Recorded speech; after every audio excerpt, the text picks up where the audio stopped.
నువ్వెవర్రా? వాడు ఏమన్నాడో విన్నావుగా? వాడు అన్న దాంట్లో తప్పే ఉంది. ఎవరి పని వాడు చూసుకుంటే చాలు. అలా అయితే నేను ఎప్పుడో గుర్తుండాలి కదరా. నాన్న వద్దు నాన్న.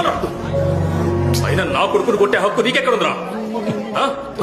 నీ గురించి ఆలోచించి ఆలోచించి నాన్న త్వరగా వెళ్ళిపోయారు తెలుసా. ఆ తర్వాత నాన్న పెట్టుకున్న షాప్ నేనే నీకు ఇచ్చాను. దాంతోనే నువ్వు బతుకుతున్నావు.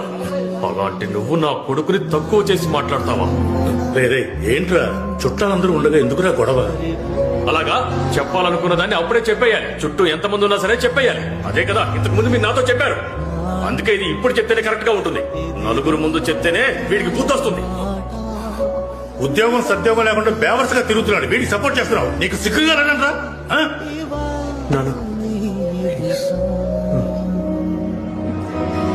ఇప్పుడు నీ వయసు ఎంత? నీ వయసు ఎంతో చెప్పరా? 26. వీడి వయసులో మీరేం చేస్తుండేవారు? ఏమీ చేసేవారు కాదు. సిగ్గు గురించి మాట్లాడారు కదా.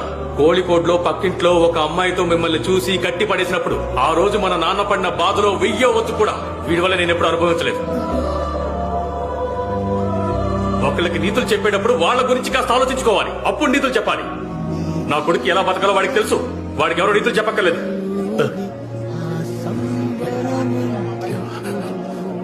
పోరా.